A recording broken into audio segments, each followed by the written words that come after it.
When betrayal comes knocking at your door, it doesn't announce itself with fanfare.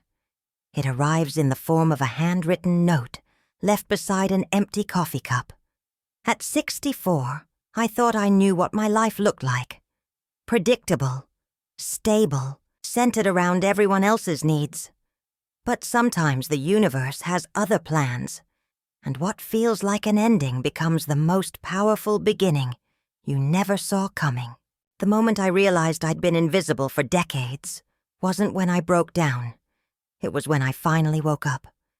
My name is Linda Matthews, and this is my story of reclaiming everything they thought I'd lost. Before we dive in, I'd love to know, where are you watching from? Please subscribe to the channel for more stories like this. Now, let's begin. Mom, can you watch the kids again this weekend? Grace's voice crackled through the phone as I balanced it between my shoulder and ear, my hands busy folding Thomas's shirts. Mike's got this work thing, and I can't find a sitter. Of course, honey, I replied, though I'd already committed to helping at the church fundraiser. What time should I pick them up? Just come by Friday after school. Oh, and can you grab some groceries for them? You know how picky Emma is about her snacks. I paused, remembering the unpaid electric bill sitting on my kitchen counter. I'll manage something. You're the best, Mom. Love you. The line went dead before I could respond. I set the phone down and stared at the pile of laundry. 45 years of washing, folding, and putting away Thomas's clothes while he read the paper or watched television. Linda, Thomas called from his recliner. Where's my blue sweater? The one with the buttons? In your closet, second shelf. I called back, not moving from my spot. I can't find it. I sighed and walked to the bedroom, pulling the sweater from exactly where I'd said it would be. Thomas barely looked up from his newspaper when I handed it to him. Thanks, he muttered. Did you pay the mortgage yet? Yesterday, I said, along with the utilities and David's car payment. David's car payment? Thomas frowned. I thought he was handling his own expenses now. He called Tuesday, said things were tight at the firm. I sat on the edge of our bed, suddenly exhausted. He promised to pay us back next month. Thomas grunted and returned to his paper. I watched him for a moment, remembering the young man who used to bring me flowers from the grocery store because he couldn't afford the florist. We'd built this life together. 2 jobs each in the beginning, scrimp and save for the house, the cars, the children's educations. Somewhere along the way, my contributions had become invisible, expected rather than appreciated. Oh, before I forget, Thomas said without looking up. Brenda's coming for dinner Sunday. Make that roast she likes. I'm working Sunday, I reminded him. The library needs me for the book sale. Can't someone else do it? Brenda specifically asked about your roast. I bit back my first response. I'll see what I can arrange. The phone rang again. This time it was Emily, my youngest. Mom, I hate to ask, but could you loan me $500? My rent's due tomorrow and I'm waiting for my paycheck to clear. Emily, we talked about budgeting. I know, but this temp job is weird about pay dates, and my landlord is being a total jerk about late fees. Please, Mom, I'll pay you back as soon as I get paid. I closed my eyes. Between David's car payment, Grace's constant requests for childcare, that prevented me from taking extra shifts, and now Emily's rent, our savings account was shrinking faster than I could replenish it. I'll transfer it tonight, I said. You're amazing, Mom. I don't know what I'd do without you. After Emily hung up, I sat in the kitchen, staring at the stack of bills. The mortgage, utilities, car payments, insurance, all in Thomas's name, all managed by me. My own savings account, built penny by penny from extra shifts at the library, remained untouched. My emergency fund, though Thomas often joked about my paranoia. "Who needs an emergency fund when you've got me?" he'd say, laughing. But tonight, looking at those bills, I felt the weight of being the family's financial safety net without any recognition.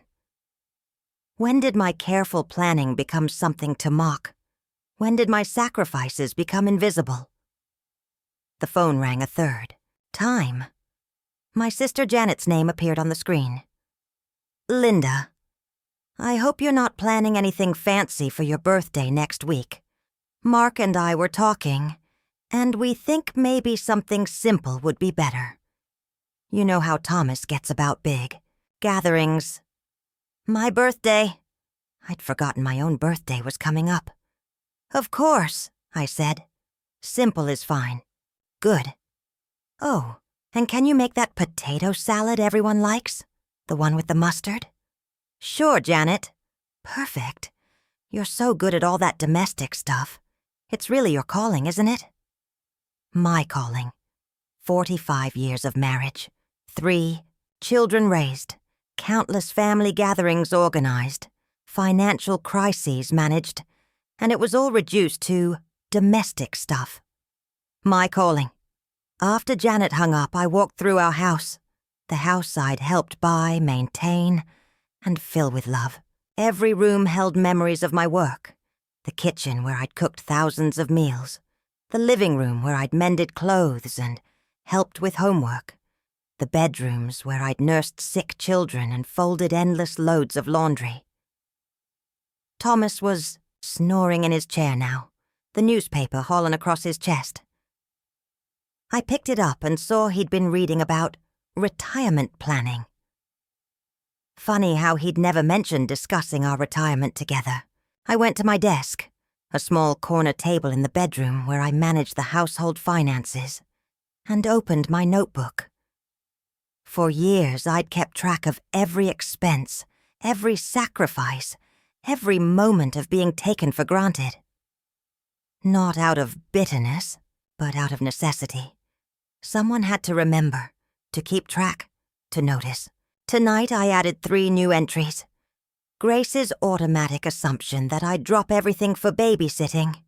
Emily's financial crisis that somehow became my responsibility. And Janet's casual dismissal of my capabilities. Small things, perhaps, but they painted a picture I was finally ready to see clearly. I wasn't angry. Not yet. But I was awake. And for the first time in years, I was paying attention not just to everyone else's needs, but to my own growing sense that this couldn't continue forever. Something had to change. I just didn't know yet that change was about to find me. I found the note on a Tuesday morning, propped against the sugar bowl where Thomas knew I'd see it first thing. The coffee was still warm in the pot, which meant he'd left recently. Maybe while I was in the shower getting ready for my shift at the library. "Linda, I'm sorry. I need to find my own happiness. Please understand. Tom." I read it 3 times before the words sank in. Then I sat down at the kitchen table, still holding the note, and stared at his empty coffee cup. 45 years of marriage, and he'd reduced it to 2 sentences, and a signature he'd never used before. Always Thomas or Dad or Honey. Never Tom. The phone rang, David's number. "Mom, Dad just called me. He said he's staying at Uncle Ray's for a while. What's going on?" "He left," I said simply. "This morning." "Left? What do you mean left? Did you 2 have a fight?" I looked at the note again. No fight. He just left. There had to be something, Mom. People don't just leave after 45 years without a reason. What did you do? What did I do? I set the note down carefully, fighting the urge to crumple it. I don't know, David. You'd have to ask your father. This is ridiculous. I'm calling him right now. David, wait. But he'd already hung up. I poured myself a cup of coffee and sat back down. The kitchen felt different now. Bigger somehow. Like Thomas's absence had expanded the space he'd occupied. Grace called 20 minutes later. Mom, David told me about Dad. This is just great. Emma's got a school project about family trees. And now I have to explain why Grandpa isn't living with Grandma anymore. You don't have to explain anything to Emma right now, I said. Of course I do. She's 8, not stupid. She's going to notice when Grandpa's not at family dinner Sunday. Speaking of which, are you still making that roast? Because I already told Mike we'd be there. I stared at the empty chair across from me. I don't know about Sunday dinner, Grace. What? Do you mean you don't know? We have dinner every Sunday. It's tradition. Things change. Mom, whatever's going on between you and Dad, don't take it out on the rest of us. Some things are more important than your marital problems. My marital problems. I hung up without responding. Emily called an hour later, crying. Mom, I can't believe Dad just left like that. How could he do this to you? To us, finally. Someone who seemed to understand that this wasn't my fault. I don't know, sweetheart. Do you want me to come over? I can skip my classes. Today. No, honey. You have school. I'll be fine. Are you sure? Because I could drive up tonight after my shift at the restaurant. I'm sure. Don't worry about me. But Emily's concern warmed something inside me that had been cold since I'd found the note. At least one of my children understood that I was the one who'd been abandoned, not the one who'd done the abandoning. The day passed in a strange haze. I went to work at the library, checked in books, helped patrons find what they were looking for, and acted like my life hadn't just been turned upside down. My supervisor, Mrs. Henderson, noticed something was off. Linda, dear, you seem distracted today. Everything all right at home? Thomas left me this morning, I said, surprised by how easily the words came out. Mrs. Henderson's eyes widened. Oh, honey, I'm so sorry. After all these years? 45, I confirmed. What will you do? That was the question, wasn't it? What would I do? I honestly don't know, I admitted. When I got home that evening, the house felt hollow. I heated up leftover soup for dinner and ate it standing at the kitchen counter, something I'd never done when Thomas was home. He'd insisted on proper meals at the table, even when it was just the two of us. The phone rang. Thomas's number. Linda, it's me. I know. I wanted to make sure you got my note. I got it? A long pause. I know this is hard to understand. Actually, it's not hard to understand at all, Thomas. You decided you weren't happy, so you left. It's quite simple. It's not that simple. We've grown apart. We want different things. What do you want? Another pause. I want to feel alive again. I want to matter. And you couldn't feel that way with me. Linda, you don't understand. You've always been so sufficient. So capable. You don't need me. I almost laughed. I don't need you. Thomas, I've spent 45 years making sure you felt needed, asking your opinion on things I could handle myself, pretending I couldn't, reach the high shelves, letting you handle all the financial decisions even though I did all the actual work. That's not... I made you feel important by pretending to be less capable than I was. And now you're telling me I don't need you. Enough. Silence. Linda, I've already made my decision. I know. You made it clear in your note. After he hung up, I sat in the quiet house and realized something surprising. I wasn't devastated. I was angry, yes, and hurt, certainly. But underneath, it all was something I hadn't felt in years. Relief. For the first time in decades, I didn't have to worry about making Thomas feel important. I didn't have to pretend to need help I didn't require, or ask opinions I didn't value. The house was quiet, but it was peacefully quiet. Not the tense quiet of walking on eggshells around someone else's mood. I looked at his note one more time, then folded it carefully and put it in my desk drawer. Evidence, though I wasn't sure yet of what. Tomorrow I'd start figuring out what came next. Tonight I was just going to sit in my own house, in my own silence, and remember what it felt like to breathe freely. The first thing I discovered was the credit card, hidden behind Thomas's insurance papers in the filing cabinet. Statements for an account I'd never seen before. $12,000 in debt, all charges from the past 6 months. Dinners at restaurants I'd never heard of. Hotel stays in towns he'd claimed were business trips for his consulting work. And charges to something called Sunshine Gifts that appeared monthly. I spread the statements across the kitchen table and felt my chest tighten. Not with fear, but with clarity. This explained the mysterious phone calls he'd take in the garage, the weekend trips he'd started taking alone, the way he'd become secretive about money, despite letting me handle all. The bills. The phone rang. Mark, my younger brother. "Linda, I heard about Thomas. I'm sorry. Thank you."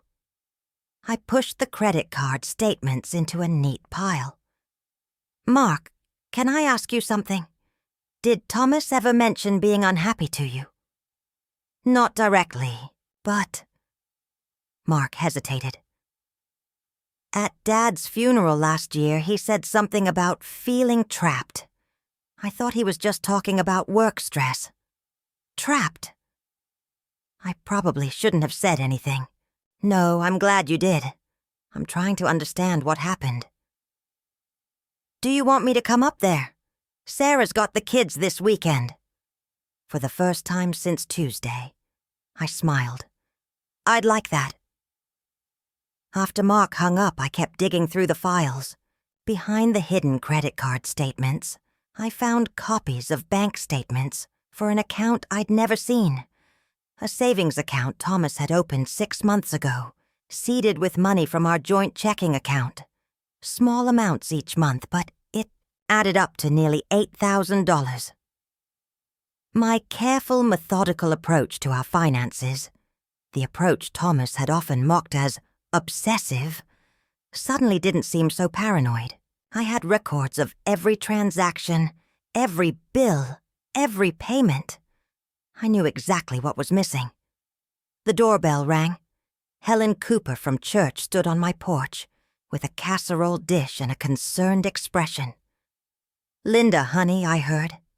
"I brought you some of that chicken and rice you like." "Helen, you didn't have to." "Of course I did. That's what friends do." She followed me into the kitchen and immediately noticed the papers spread across the table. "What's all this?" "Thomas's financial records. I'm trying to figure out what he's been hiding." Helen picked up one of the credit card statements and whistled low. $12,000? What on earth? "I don't know yet, but I'm going to find out." "Good for you. Too many women just accept whatever story they're told. You're smart to look for yourself." Helen's words surprised me. I'd always thought of myself as the cautious one, the overly careful one. But maybe my attention to detail was actually wisdom. "Helen, can I ask you something? Did you notice anything different about Thomas lately? At church, I mean." "Well," Helen settled into a chair. "He hasn't been coming regularly for months, and when he did come, he seemed distracted, more interested in his phone than the service." "His phone?" Constantly checking it, even during prayer.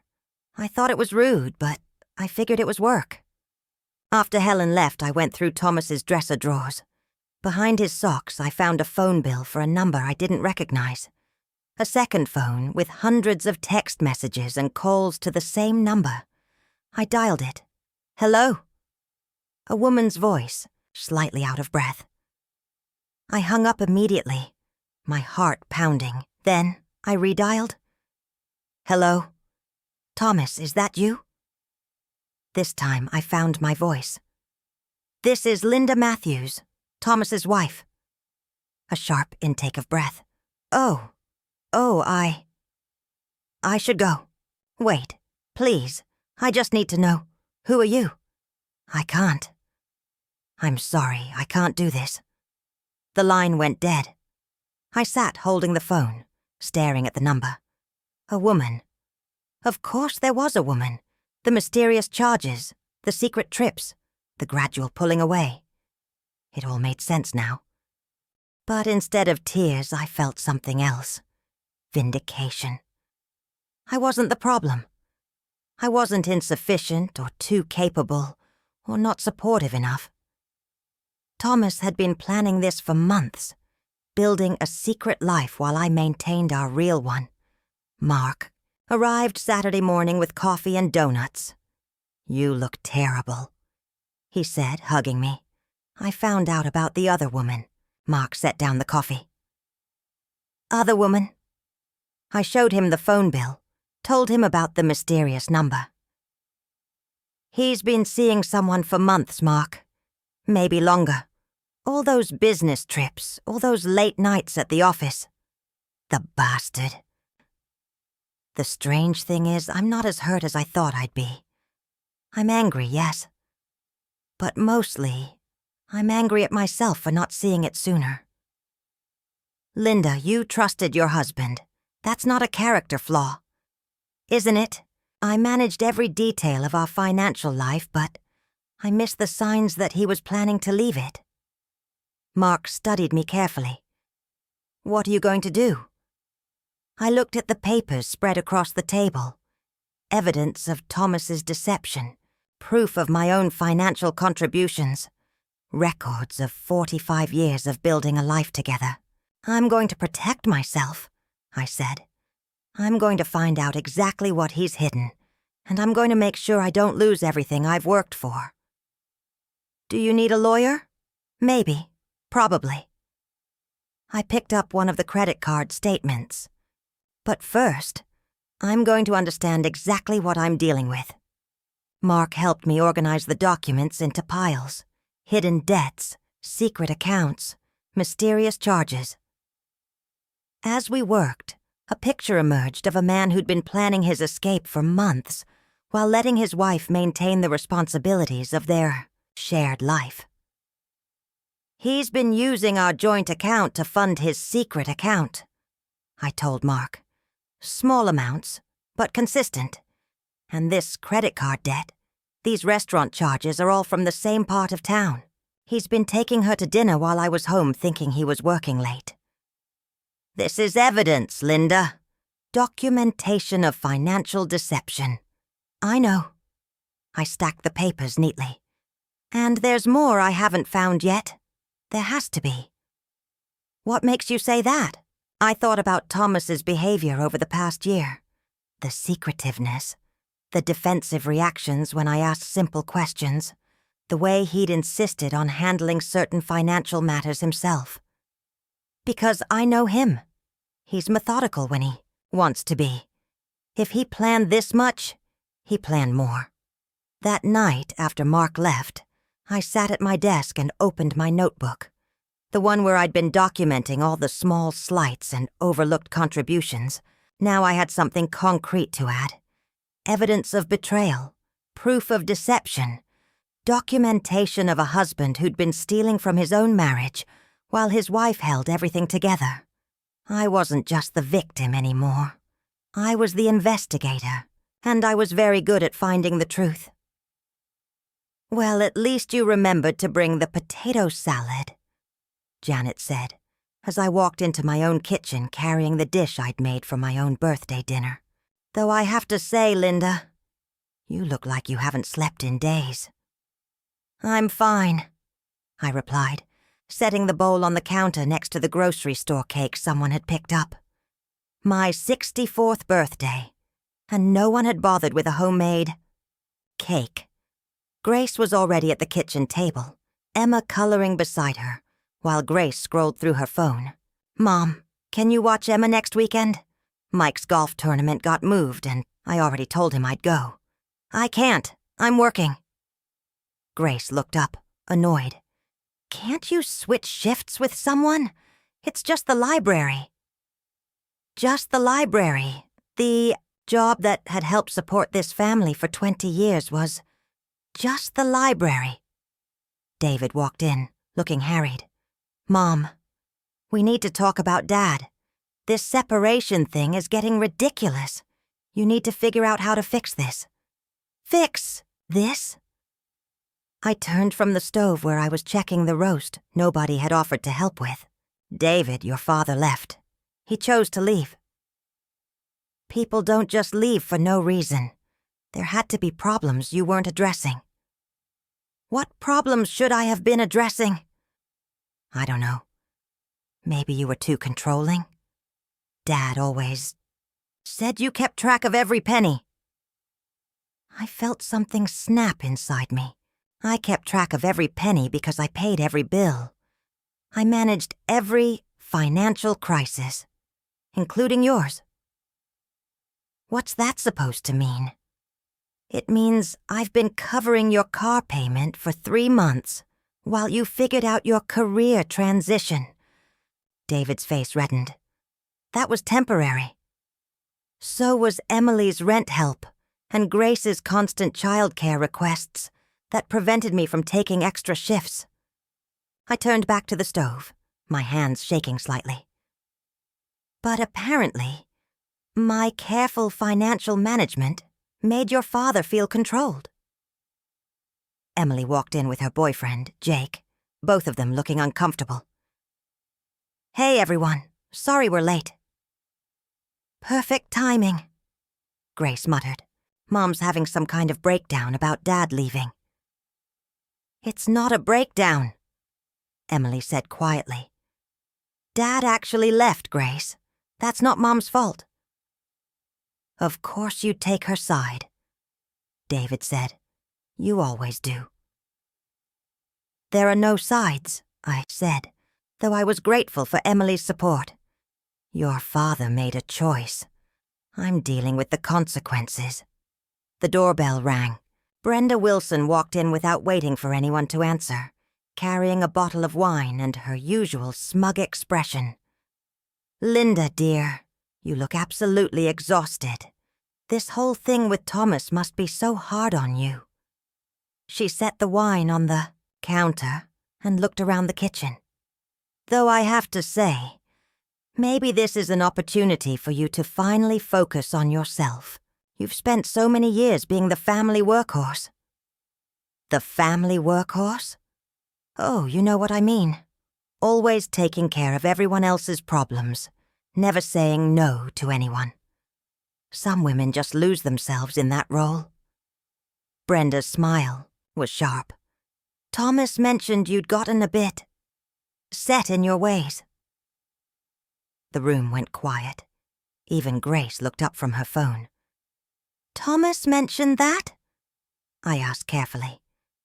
Well, you know how men talk when they're frustrated.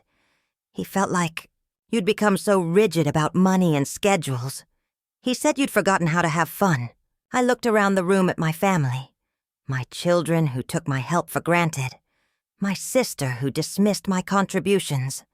And now Thomas's cousin sharing his complaints about me like gossip. Fun, I repeated. I see. Don't take it personally, Linda. Men go through phases. Thomas just needs to feel young again. And how exactly does a 66-year-old man feel young again, Brenda? Brenda's smile faltered slightly. Oh, I wouldn't know. I'm sure he'll figure it out. But something in her expression told me she knew exactly how Thomas was trying to feel young again. The defensive look, the too casual shrug. I'd seen the same expression on Thomas's face when I'd asked about his late nights. You know, I said slowly, it's interesting that Thomas shared so much with you about our marriage. You two must have talked quite often. Well, we're family. Yes, family. I turned off the stove and faced the room. Speaking of family, I have something to share with everyone. David sighed. Mom, if this is about Dad coming back, it's not about your father coming back.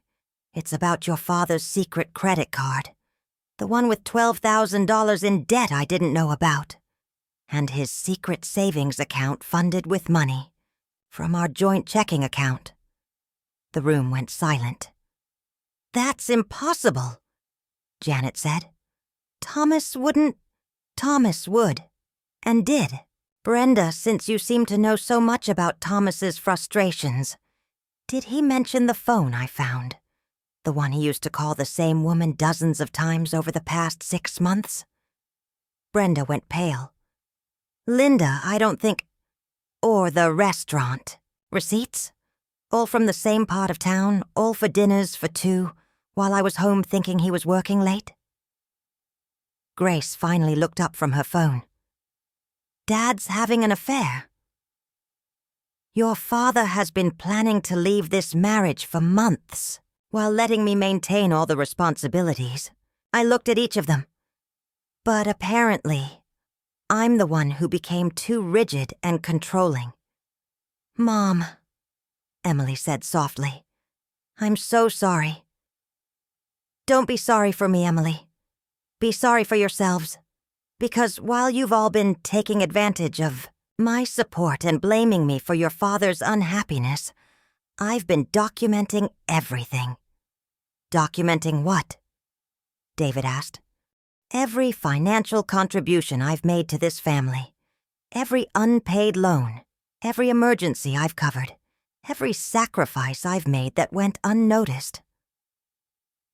I looked directly at Brenda. And every lie I've uncovered about why your cousin really left. I walked to my purse and pulled out my notebook, the one I'd been keeping for years. Grace, you've borrowed money from me 8 times in the past year.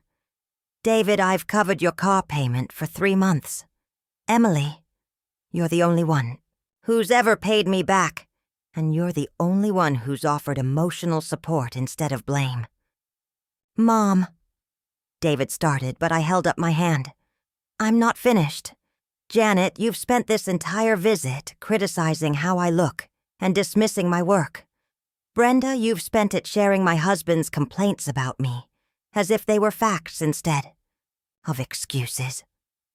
I closed the notebook and looked around the room. I've been taking care of everyone else for so long that I forgot to take care of myself. But that's changing. Starting now. I walked to the front door and opened it. Dinner's ready. You can serve yourselves. I'm going for a walk. As I stepped outside, I heard Emily call after me. Mom, wait. But I didn't wait. For the first time in years, I walked away from a family crisis instead of trying to fix it. And it felt like the most honest thing I'd done in decades.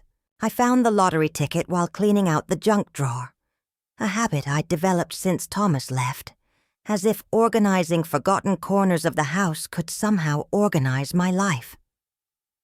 The ticket was wedged between old receipts and expired coupons, dated 3 months ago.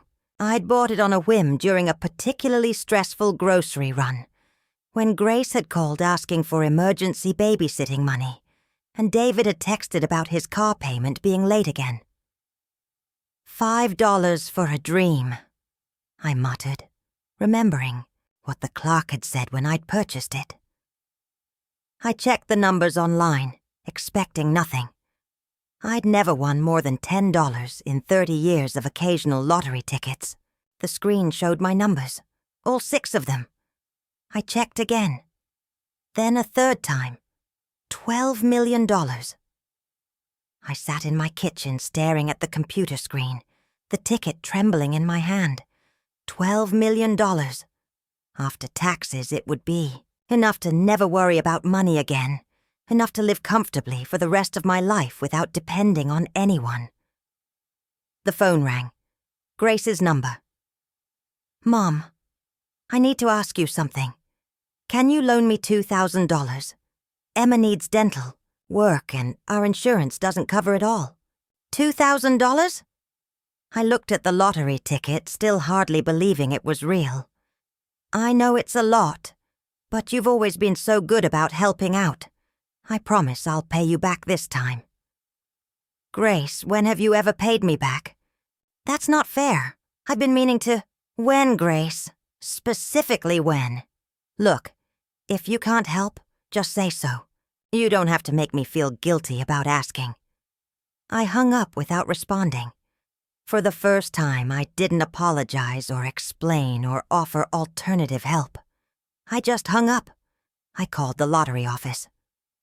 Congratulations, Mrs. Matthews. The representative said after I'd read the numbers. You'll need to come in within the next few days to claim your prize. Can I ask, will you be taking the lump sum or annual payments? Lump sum, I said without hesitation. I wanted control of the money immediately. Excellent. Now, we strongly recommend you speak with a financial advisor and an attorney before claiming the prize. Would you like some referrals? Yes, please. After I hung up, I sat in my quiet kitchen and thought about what this meant. Financial independence. The ability to say no without worrying about consequences. The power to help others on my own terms. Not because I was expected to solve everyone's problems. But first, I needed to protect this windfall from the family, who had treated my previous financial contributions as entitlements. I called the attorney the lottery office had recommended. Ms. Carter, this is Linda Matthews. I need to discuss setting up a trust, and I need absolute confidentiality. Of course, Mrs. Matthews. Can you tell me the nature of the assets you're looking to protect? I just won the lottery, $12 million, and I don't want my family to know. Miss Carter didn't sound surprised. That's actually quite common, Mrs. Matthews. Large windfalls can create complicated family dynamics. We can definitely help you establish a structure that protects your assets and gives you complete control over how they're distributed. How soon can we meet? How about tomorrow morning? And Mrs. Matthews, don't tell anyone about this windfall until we've had a chance to discuss your options. I won't. Not even your husband? Especially not my husband. That afternoon, I drove to the lottery office alone. The drive gave me time to think about what this money meant, not just financially, but emotionally. For 45 years, I'd been the one who sacrificed, who went without, who made everyone else's financial problems disappear. Now I had the power to change that dynamic completely. The lottery official was discreet and efficient. Photos were optional, publicity was optional, and I declined both. The check would be processed within a week. One piece of advice, Mrs. Matthews, he said as I prepared to leave. Don't make any major decisions for at least 30 days. Let this settle in first. Actually, I've been making the same major decision for 45 years, I replied. I've been putting everyone else's financial needs before my own. This just gives me the power to make different choices. On the drive home, I stopped at the bank and opened a new account. Not at the branch where Thomas and I did our regular banking, but across town where nobody knew me. I deposited the ticket and signed up for a safety deposit box. When I got home, Emily was sitting on my front porch. Mom, I wanted to apologize for last night.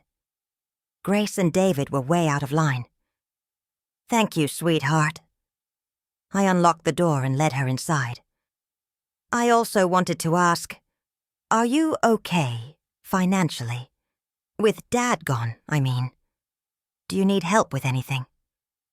I looked at my daughter, the only one who had consistently treated me with respect, the only one who had ever paid back money she'd borrowed.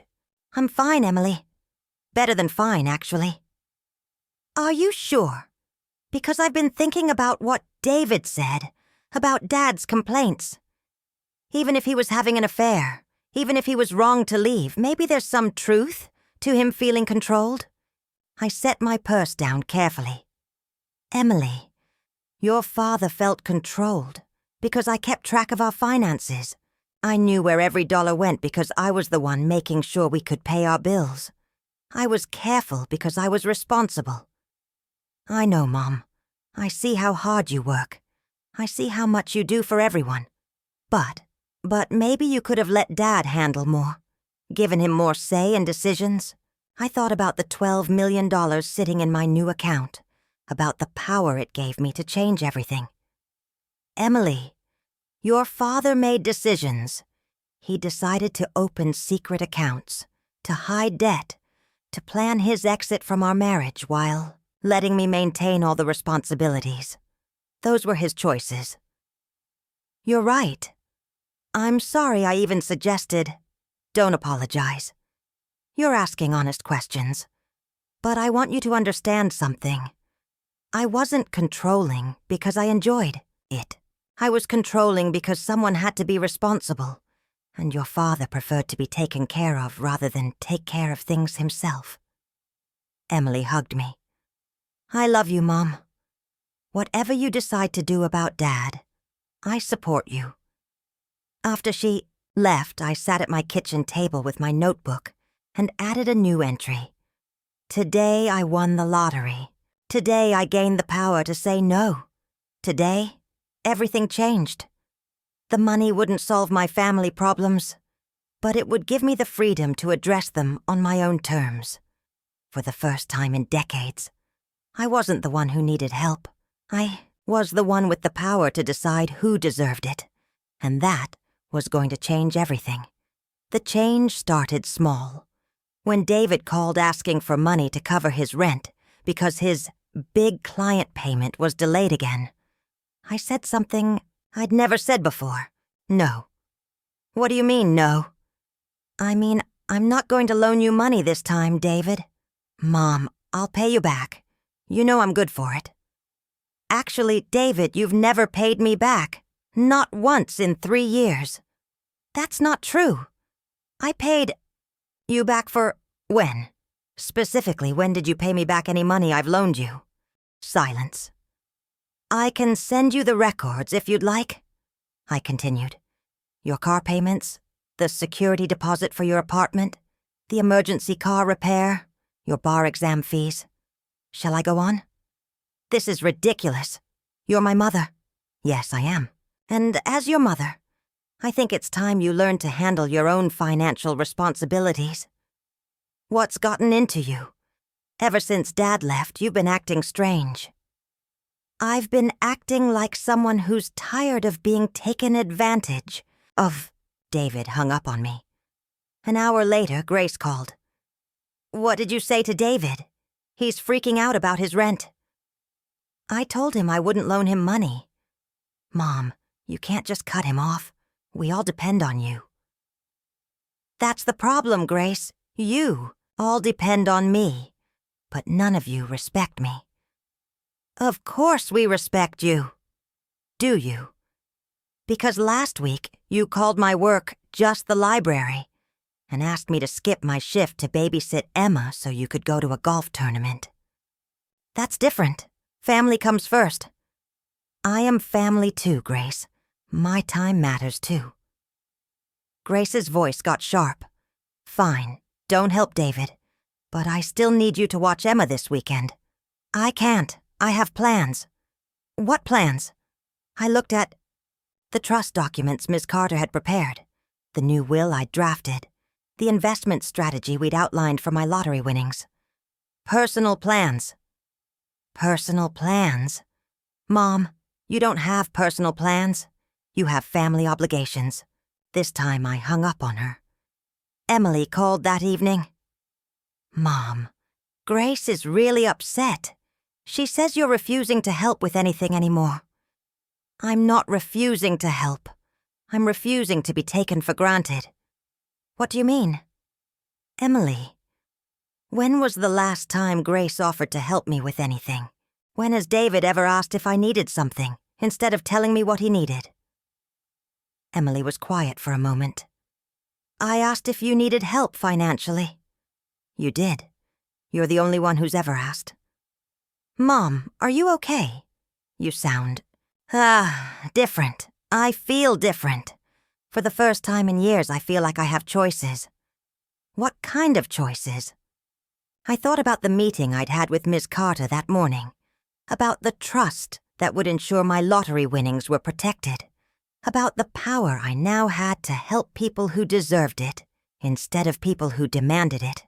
The choice to say no, the choice to put my own needs first sometimes, the choice to be respected instead of just useful. You've always been respected, Mom. Have I?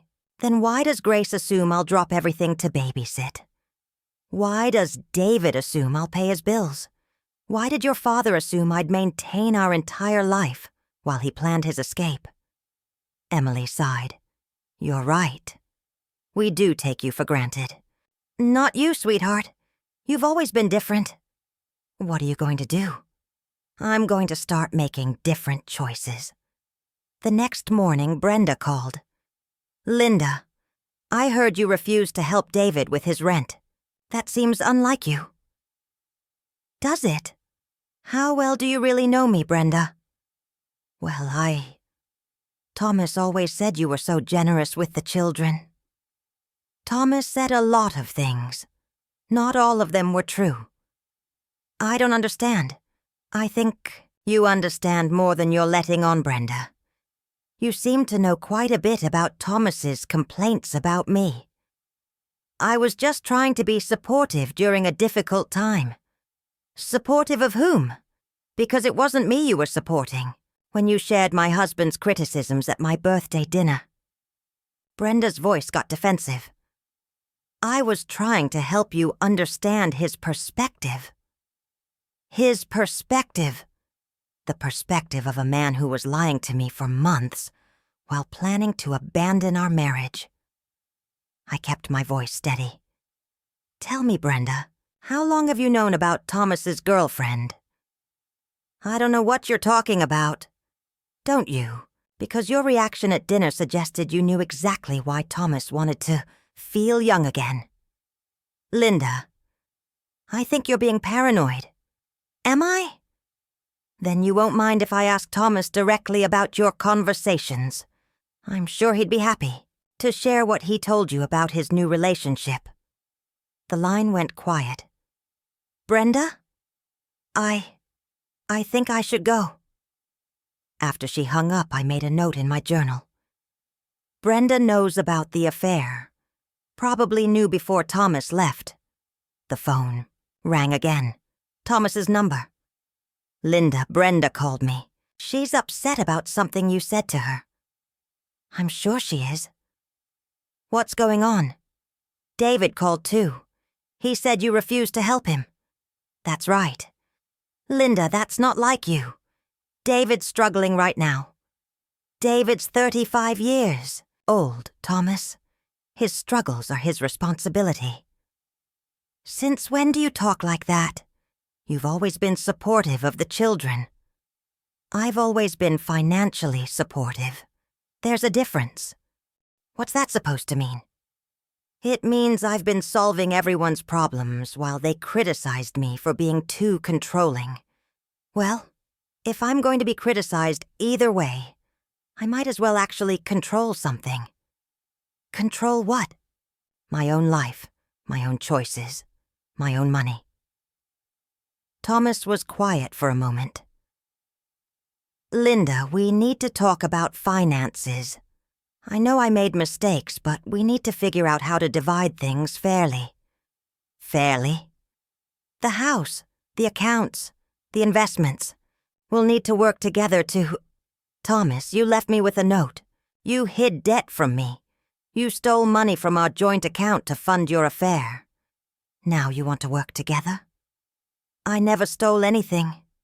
Moving money from our shared account to your secret account without telling me is stealing, Thomas. That money was mine too. So was the responsibility for our bills.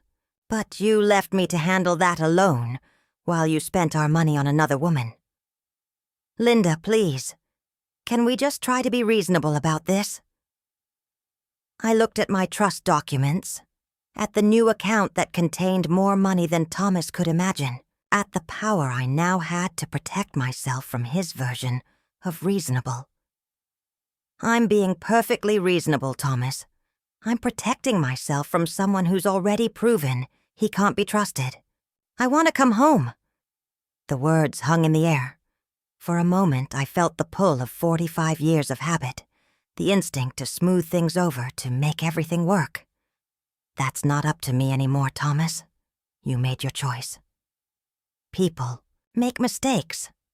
Can't we work through this? We could have worked through your unhappiness. We could have worked through feeling unappreciated or wanting more excitement in your life.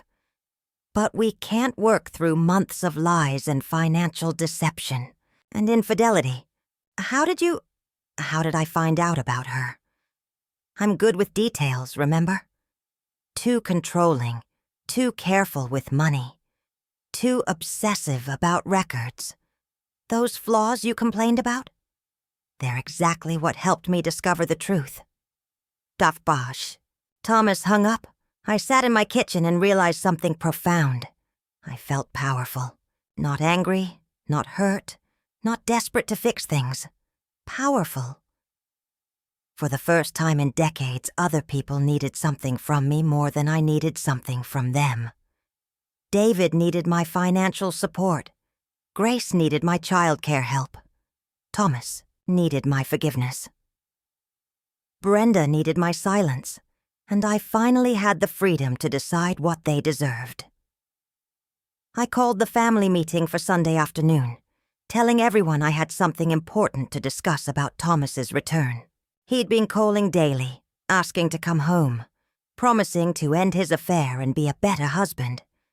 I told him he could come to the meeting, but I made no promises about what I'd decide. They gathered in my living room like they were attending a funeral. Thomas sat in his old chair, looking haggard and uncertain. David and Grace flanked the couch, both nervous about my recent behavior. Emily sat beside me, holding my hand. Janet had driven down from Portland, and Mark had come for moral support. Brenda arrived last, her usual confidence replaced by visible anxiety. Before we start, I said, opening my notebook, I want everyone to understand that this isn't a discussion. This is me sharing information you all need to hear. Mom, David started, if this is about Dad, it's about all of you. I looked around the room. For 45 years, I've been the family's financial safety net, emergency contact, and problem solver.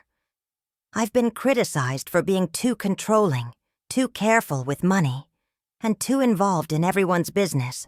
Today, you're going to learn why I had to be all those things. I turned to Thomas first.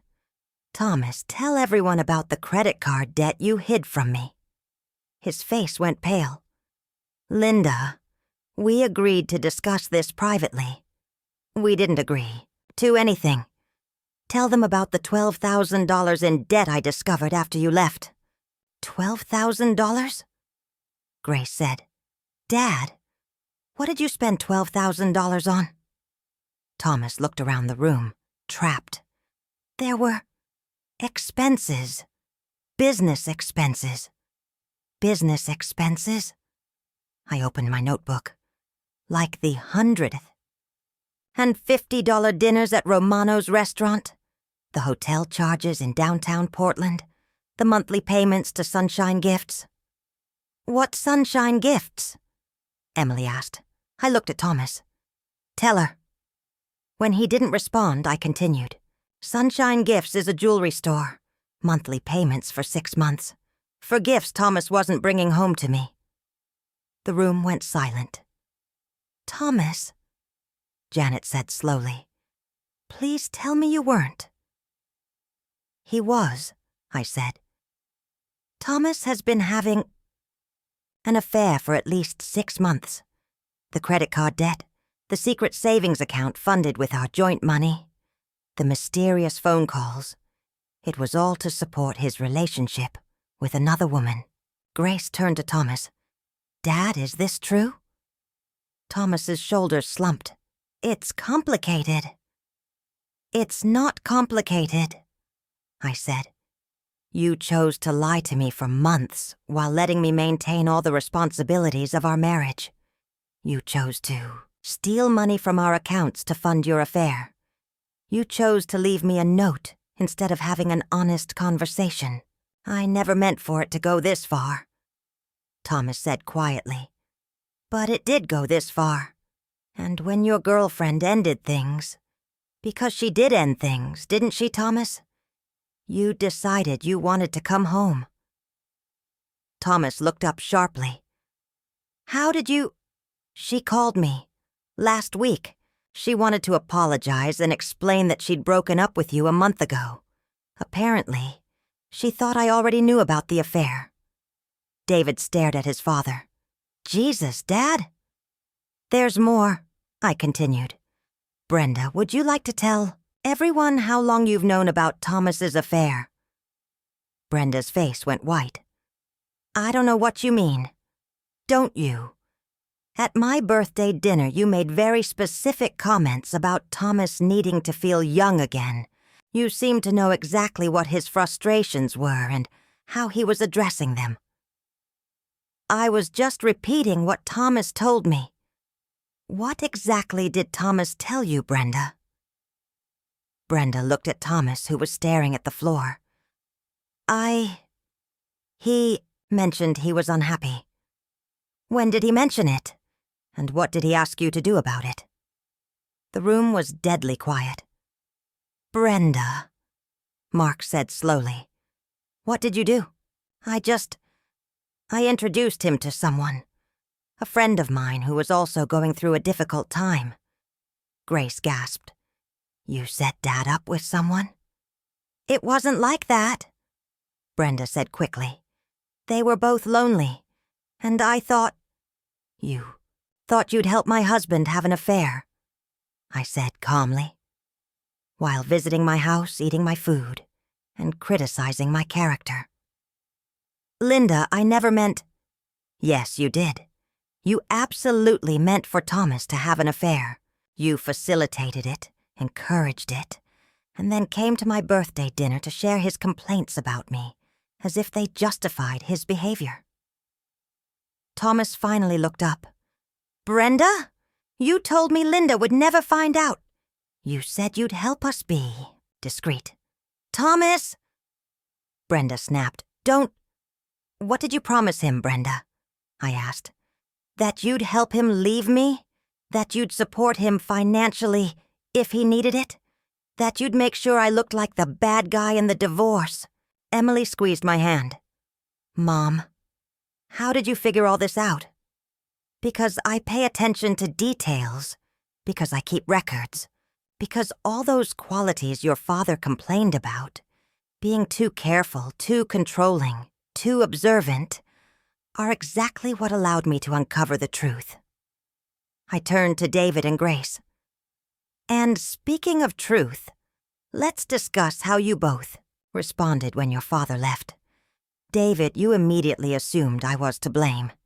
Grace, you were annoyed that his absence would inconvenience your social plans. That's not fair, David protested, isn't it? David, your exact words were, what did you do? Grace, you were worried about explaining to Emma why Grandpa wasn't at dinner, not about whether I was okay. We were in shock, Grace said. Emily was in shock too, but her first instinct was to offer support, not assign blame. I looked around the room at their faces, shame, anger, confusion, and in Emily's case, sadness for what our family had become. "Here's what's going to happen," I said. "Thomas, you're not moving back into this house. You made your choice, and you're going to live with the consequences. If you want to rebuild our relationship, you're going to have to earn back trust you chose to destroy." "Linda, please. I'm not finished. Brenda, you're no longer welcome in my home. You betrayed me while pretending to be family, and I don't forgive that kind of deception."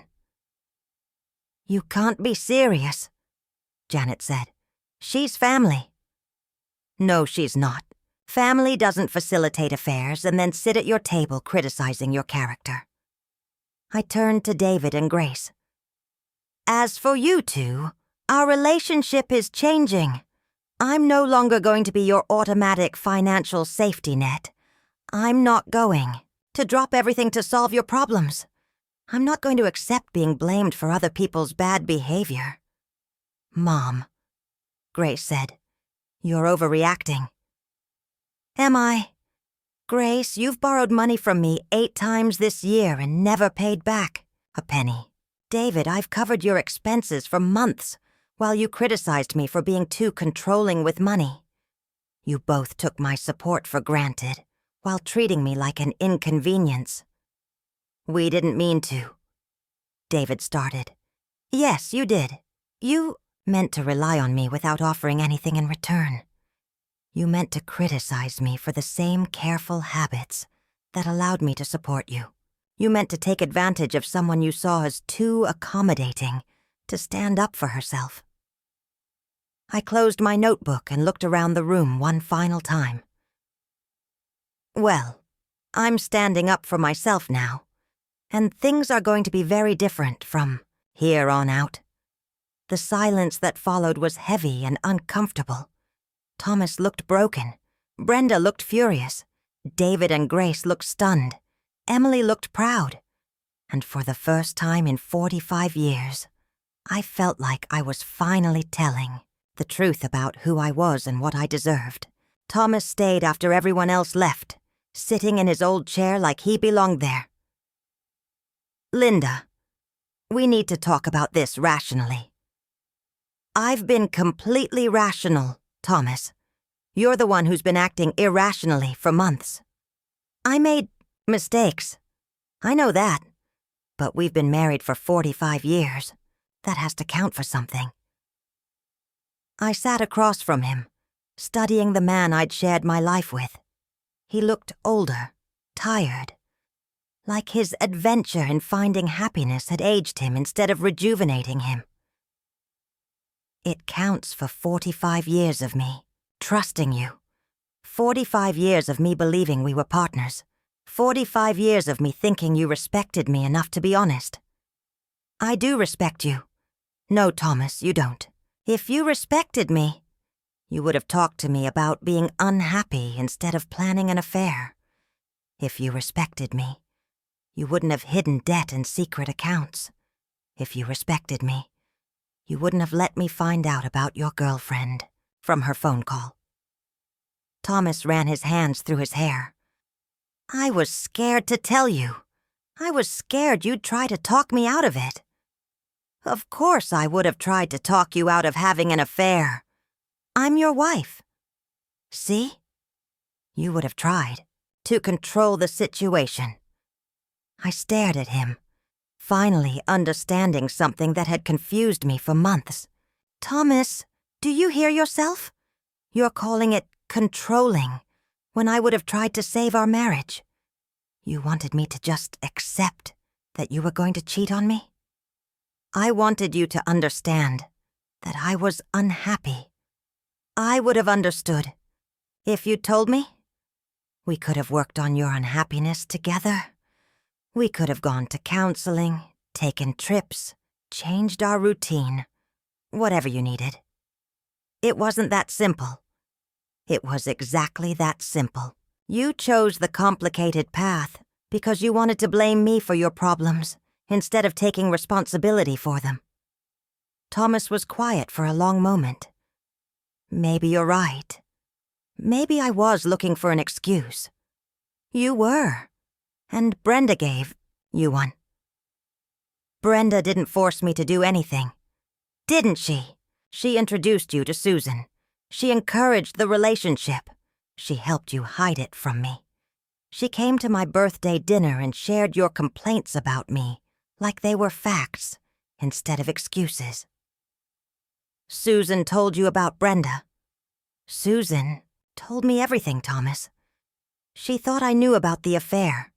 She wanted to apologize for her part in it, and she wanted to explain why she ended things with you. Thomas's face crumpled. She said I was using her to avoid dealing with my real problems. Smart woman. She said I needed to figure out what I actually wanted instead of just running away from what I didn't want. Also smart. I want to come home, Linda. I want to fix this. I looked at Thomas, really looked at him, and saw not the man I'd fallen in love with, but the man he'd become. Someone who solved problems by running away from them. Someone who blamed others for his own choices. Someone who expected forgiveness without earning it. Thomas, what do you want to fix? The marriage you spent months sabotaging? The trust you chose to betray? The financial mess you created? All of it. Everything. And how do you plan to fix it? I don't know. I'll do whatever you want. That's the problem, Thomas. You keep asking me to solve your problems. First, you wanted me to solve your unhappiness by being less controlling. Now you want me to solve your guilt by telling you how to earn forgiveness. I just want things to go back to normal. Normal? Thomas. Normal was me managing our entire life while you complained that I was too controlling. Normal was me supporting our children financially while you criticized my careful spending. Normal was me being blamed for problems I didn't create. It wasn't that bad. Wasn't it? Thomas, you left me a note. After 45 years of marriage, you left me a note because you were too cowardly to have an honest conversation. Thomas started crying then quietly, like a man who'd finally realized what he'd lost. I'm sorry, Linda. I'm so sorry. I know you are. But sorry doesn't fix the bank accounts you raided. Sorry doesn't undo the lies you told. Sorry doesn't erase the months you let me believe I was the problem in our marriage.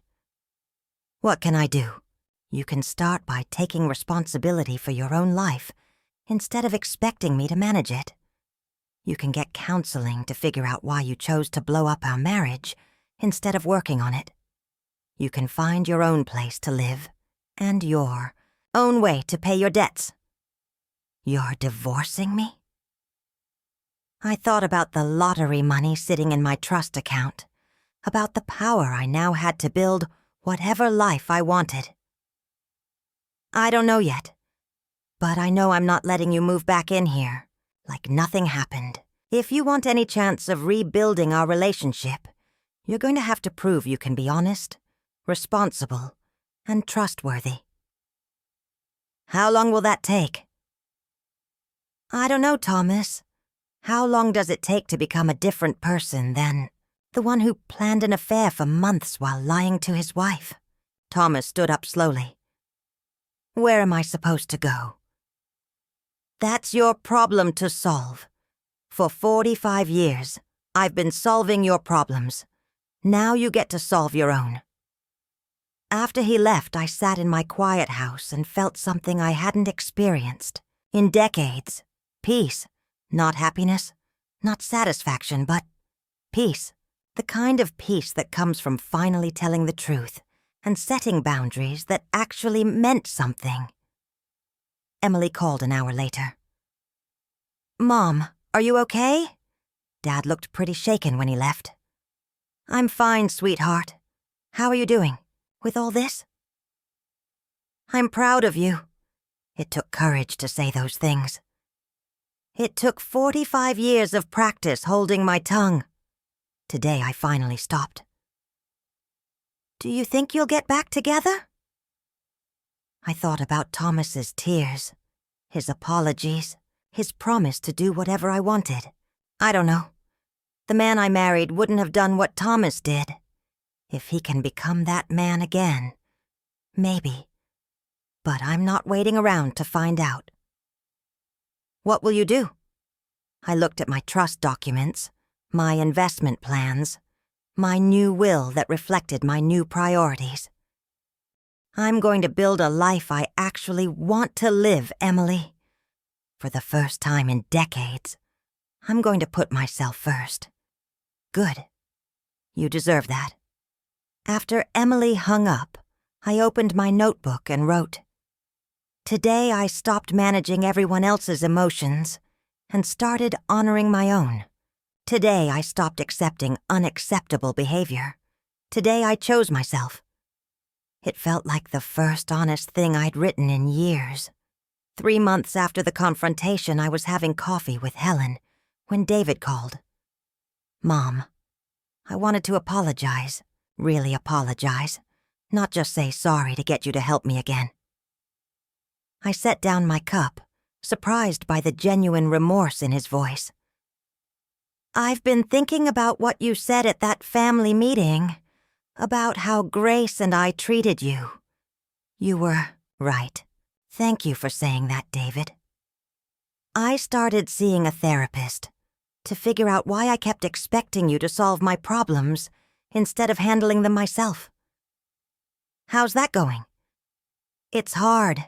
She keeps asking me questions I don't like answering, like why I thought it was okay to borrow money from you repeatedly without paying it back." I walked to the window, looking out at the garden I'd been renovating with my new resources. "What did you tell her?" "That I took advantage of you because you let me. But that's not really an answer, is it? The real answer is that I took advantage of you because I'm selfish, and it was easier than being responsible." "David!"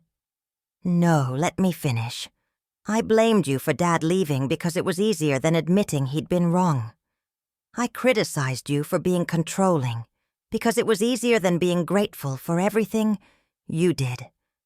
I treated you like a bank, instead of like my mother." I felt tears starting, but they weren't sad tears. "I got a new job, Mom. Better pay, better hours.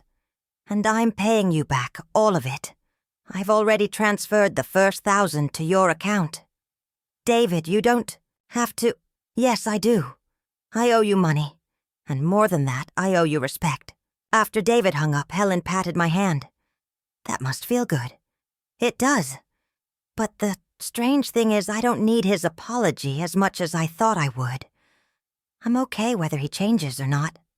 "That's growth, Linda." Emily visited that weekend with news. "Mom, I got accepted to the graduate program at Portland State, the one for nonprofit management." "Emily, that's wonderful. When do you start?" "Fall semester. But I wanted to ask you something. I've been thinking about what you said, about building a life you actually want. What does that look like for you?" I thought about the question I'd been asking myself for months. "I want to help people who deserve help, not people who demand it. I want to use my organizational skills for something meaningful, instead of just managing other people's chaos. I want to travel, maybe. See places your father and I always talked about, but never prioritized." "What about the money situation? Are you okay financially?" I smiled, thinking about the trust that had grown substantially, thanks to smart investments. "I'm more than okay, Emily. In fact, I've been thinking about starting a foundation. Something to help women in situations like mine. Women who've spent their lives taking care of everyone else and need support to build independent lives."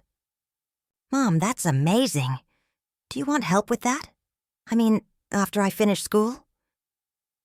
"I'd love your help, but only if it's something you want to do, not something you feel obligated to do. I want to. I've seen what you've accomplished these past few months, How you've changed our whole family dynamic just by refusing to accept unacceptable behavior. I want to help other women do the same thing." Grace called that evening, but for once, she wasn't asking for anything. "Mom, I owe you an apology. A real one." "Oh?" "Mike and I have been having problems. Money problems, mostly. And when I told him I was going to ask you for help, he said something that made me realize how terrible I've been to you." "What did he say?" "He said, 'Grace, your mother isn't a bank. She's a person with her own needs and problems. When's the last time you asked how she was doing instead of what she could do for you?" I sat down, touched by Mike's insight. "He was right, Mom. I've been treating you like a resource instead of like a person. And when Dad left and you started setting boundaries, I got angry because it was inconvenient for me. Not because I was worried about you, but because I was worried about losing my safety net. Thank you for recognizing that, Grace. I'm going to pay you back too. It might take a while, but I'm going to pay back every penny I've borrowed. Grace, what's important to me isn't the money. It's the respect.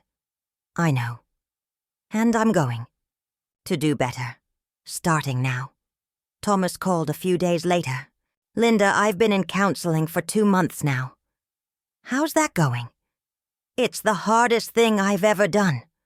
Harder than leaving, harder than losing you, harder than admitting I was wrong." "What's hard about it?" "Facing the truth about who I became. My therapist doesn't let me blame you or our marriage or my midlife crisis. She makes me take responsibility for my choices." "And what have you learned?" Thomas was quiet for a moment. "That I was a coward.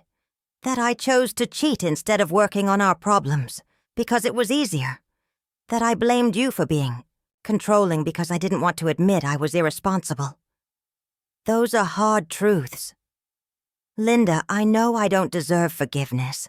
I know I destroyed something that took 45 years to build. But I want you to know that I'm trying to become someone worthy of the woman I married. Thomas, what do you want from me?" "Nothing. I'm not calling to ask for anything. I'm calling to tell you that you were right about everything. You deserved better than what I gave you. And I'm sorry it took losing you to realize that."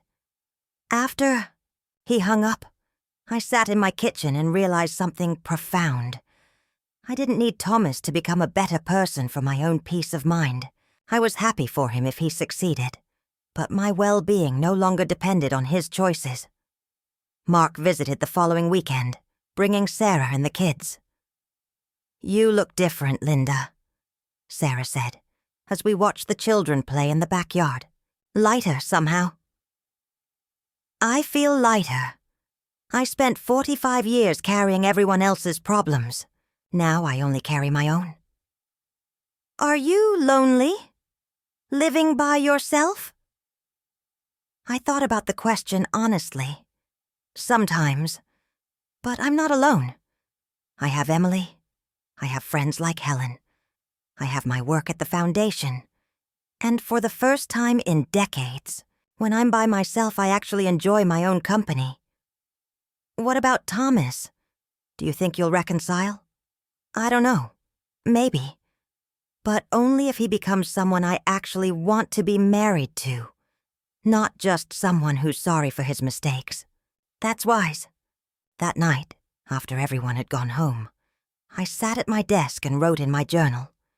Today I realized that I've built something better than the life I lost. I've built a life based on truth, respect, and genuine relationships. I've learned that setting boundaries doesn't push people away. It attracts the right people and repels the wrong ones. I looked around my house. My house now, filled with things I actually wanted, organized the way I preferred, quiet when I needed quiet and full of laughter when I chose to invite people over, For the first time in 45 years, my life belonged to me, and it was beautiful. 1 year later, dear past self, you won't believe me when I tell you this, but the worst thing that ever happened to you was also the best thing. That morning when you found Thomas's note, when your world collapsed, that was actually the morning your real life began. I'm writing this letter a year later, sitting in the office of the foundation we started. Yes, we started a foundation, the Linda Matthews Foundation for Women's Independence. Emily runs the day-to-day operations, and we help women who are where you were a year ago. Invisible, taken for granted, financially vulnerable because they've spent their lives taking care of everyone else. You're going to be amazed by what you're capable of when you stop letting other people define your worth. The lottery ticket you bought on that stressful day when Grace needed babysitting money and David needed his car payment covered. Check the numbers. All of them. Yes, really. $12 million. And it's going to change everything. Not because of the money itself, but because of the freedom it gives you to make choices based on what you deserve instead of what you can afford. But here's what I really want you to know. The money didn't fix your problems. Setting boundaries did. Standing up for yourself did. Refusing to accept unacceptable behavior did. The money just gave you the security to make those changes without fear. Thomas? He's different now. Really different. It took him 8 months of intensive therapy, but he's become someone I actually want to spend time with. We have dinner once a week, and we're slowly rebuilding something that might become a marriage again. But only if we both choose it, not because either of us is desperate or dependent. David paid back every penny he owed you, plus interest. He's engaged to a wonderful woman who doesn't let him take advantage of people, and he's grateful for that. Grace took longer to change, but she did change. She runs a small business now, and she's proud of supporting her own family. She still asks for advice, but she's never again asked you to drop everything to solve her problems. Emily, she's exactly who you always knew she could be. Strong, independent, compassionate, and your true partner in building something meaningful. I want to tell you about the family dinner we had last Sunday. Thomas came, and so did all the children and grandchildren, but this time the conversation was different. David asked about your work at the foundation. Grace shared pictures of her business success. Emily talked about the women we'd helped that week. And Thomas asked what he could do to support your work. For the first time in decades, you weren't the one serving everyone else. You were the one being celebrated. Janet apologized, by the way.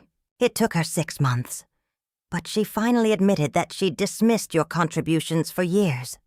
She volunteers at the foundation now, using her accounting skills to help other women understand their finances. Brenda? She's not in your life anymore, and that's exactly as it should be. Some people don't deserve second chances, and that's okay. You don't have to forgive everyone to find peace. The grandchildren see you differently now, too. Emma, Grace's daughter, told her teacher that her grandmother is a lady boss who helps other ladies be strong.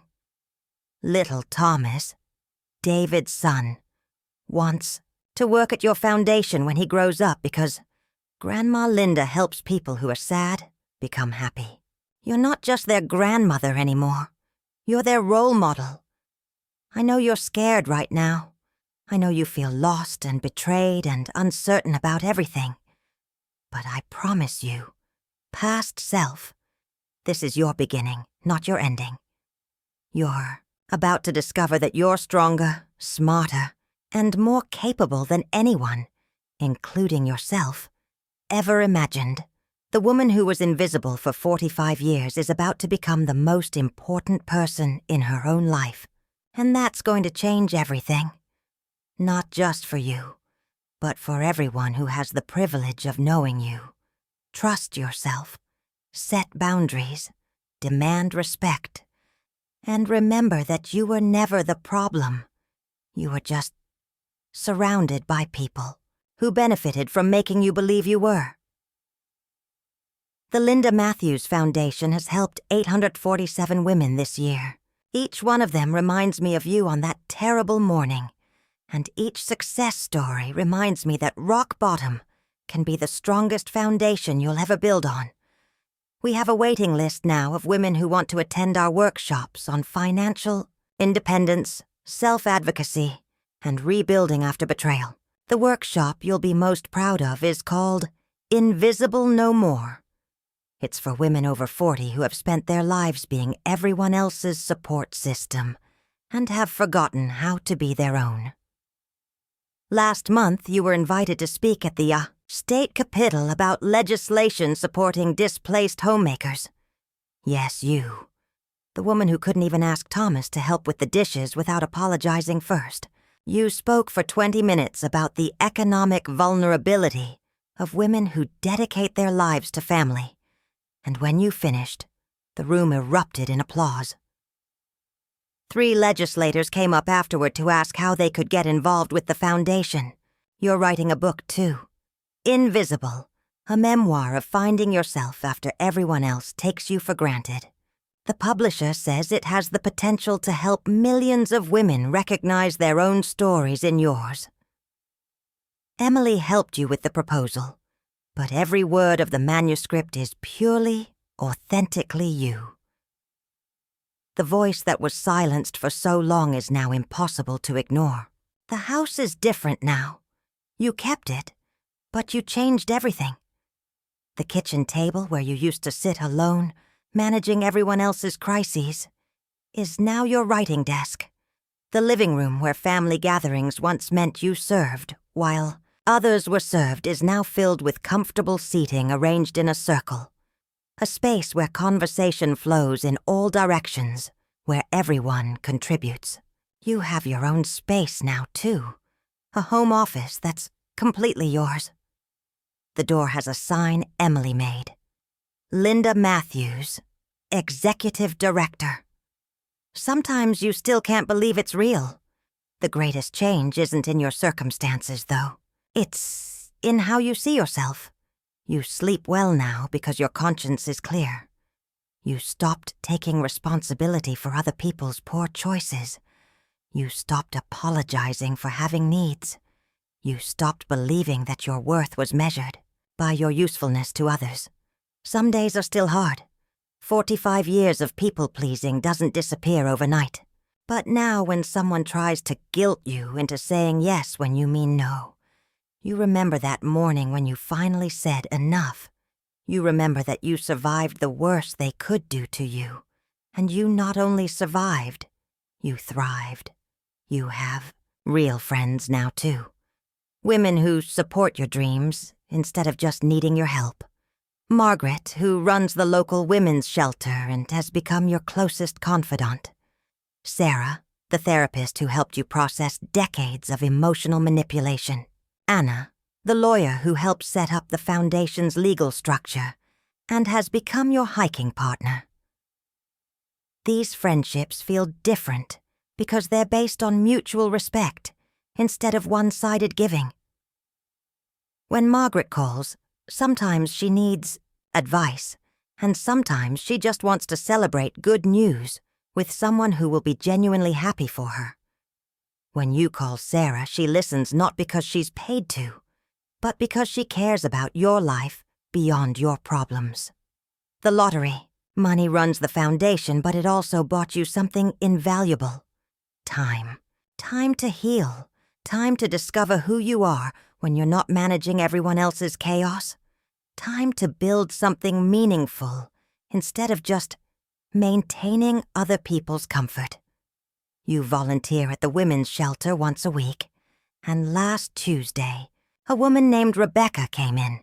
She was 52, had just discovered her husband's affair, and felt like her life was over. She looked exactly like you did that morning a year ago. Devastated, lost, convinced she had no options. You sat with her for 2 hours. You told her about the foundation, about the resources available, about the possibility that this ending could become a beginning. But mostly, you told her something no one had ever told you at her age. You matter. Your feelings are valid. You deserve better. And it's not too late to start over. When she left, she had our business card, a safety plan, and something she hadn't had when she walked in. Hope. That's your legacy now. Past self. Not the meals you cooked or the problems you solved or the people you enabled. Your legacy is the hope you give to women who thought they had none left. The woman who was taken for granted for 45 years now lives a life where gratitude flows toward her every single day. From the women the foundation helps, from the family members who finally see her worth, from the community that recognizes her contributions, and most importantly, from herself. You're going to love who you become, with deep respect and endless love. Future you, P.S. Buy the lottery ticket, check all the numbers, and then remember that the real treasure isn't the winning numbers. It's discovering that you were never the consolation prize in your own life. You were always the grand prize that everyone else was lucky to have. Linda folded the letter carefully and placed it in the file cabinet, labeled Foundation History. She had written it 6 months ago during a particularly reflective moment, but today felt like the right time to finally file it away. The past no longer needed constant revisiting. The present was too full of purpose to spend much time looking backward. Through her office window, she could see the parking lot of the Linda Matthews Foundation filling up with cars. Tonight was their annual Invisible No More gala, celebrating the 1,000th woman they had helped achieve independence. The keynote speaker was Rebecca, the woman Linda had met at the shelter 2 years ago, who now ran her own successful consulting business. Her assistant knocked on the door. "Linda, your family is here for photos before the event starts." Linda smiled, checking her reflection one last time. The woman in the mirror bore little resemblance to the one who had sat at that kitchen table 2 years ago. Same face, but everything else had changed. The posture, the expression, the light in her eyes. In the lobby, she found them waiting. Emily beaming with pride. Thomas looking genuinely proud to be there. David and Grace with their children. And even Janet, who now served on the Foundation's board of directors. "Grandma Linda!" Little Emma ran up and hugged her legs. "Mommy says you're going to be on TV tonight." "Just for a few minutes," Linda laughed, lifting her granddaughter up. "But the real stars tonight are all the women who found their strength." As the photographer positioned them for the family shot, Linda caught Thomas's eye. He smiled. Not the patronizing smile of the old days, but one of genuine respect and admiration. "Ready, everyone?" the photographer called out. Linda looked around at her family, then beyond them, to the lobby filled with women she had helped, colleagues who had become true friends, and community leaders who now sought her input on important decisions. The invisible woman had become the center of something beautiful and meaningful. "Ready," she said, and for the first time in her life, she truly was